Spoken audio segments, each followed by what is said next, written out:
The China virus? Because of China. I did the ban on China. Is it China? China will own the United States. City and town in America. Look closely. You could be in Beijing, but this is New York City, USA. This is the American melting pot. But China and America are not exactly best friends right now, and things are getting complicated. My name is Zhao Yingfeng. I'm from China, but I've lived in the US for years. I've always felt welcome here, but things are changing. The US-China rivalry affects every corner of the globe, and the presidential election has put it front and center. So I've come to Flushing, one of the largest Chinatowns in America. The community here is worried about President Trump's proposed ban on the massive Chinese app WeChat. Many use it to talk to their loved ones back home. The US has been cracking down on major Chinese tech companies like Huawei and TikTok, saying they pose a security threat.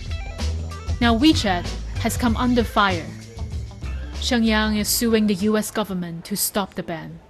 It's kind of a discrimination because obviously people all know most Chinese people in the United States using WeChat, and this ban it's actually mostly only against the people Chinese community in the United States.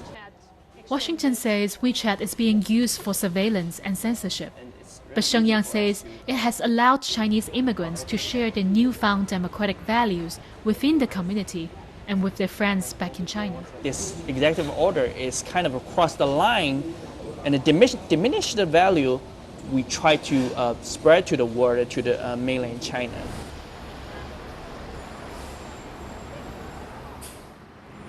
As China and the US go head-to-head over technology, trade, and COVID-19, many Chinese Americans feel squeezed in between. But this rivalry between the world's two superpowers has been building for decades, and its profound impact will be felt in nearly every country around the globe. So how did this start? Let's rewind. After years of separation, US President Richard Nixon visited China. Since then, there have been ups and downs. The protests in Tiananmen Square and the US bombing of the Chinese embassy in Belgrade drove them apart. But things got better. China joined the World Trade Organization and its economy boomed.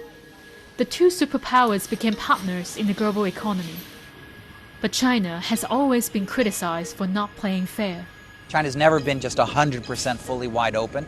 And as they have become more advanced in their economy, and as Xi Jinping's come to power, they've put other types of restrictions in place on social media, cloud computing, new rules on all different kinds of technologies.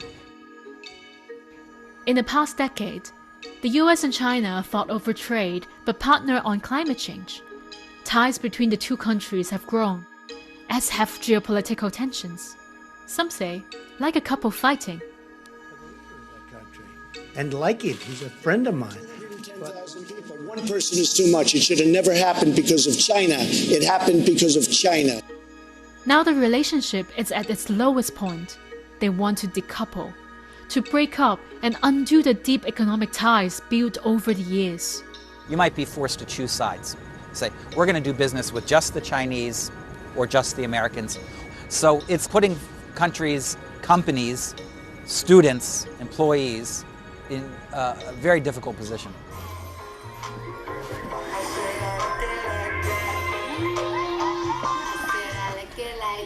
There are more than 360,000 Chinese students in the US, caught in the middle.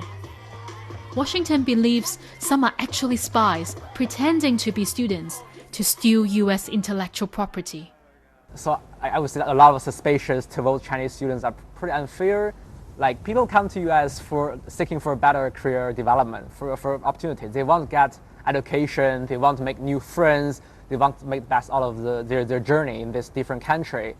Some of Chen Yu's friends decided to go back to China, leaving him with this hamster, Winnie.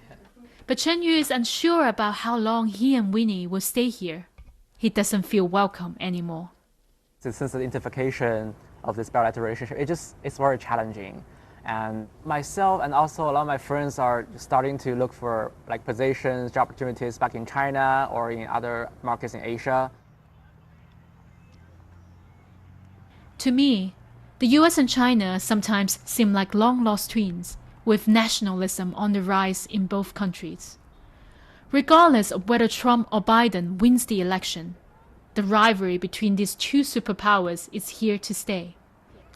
It will define geopolitics in the 21st century.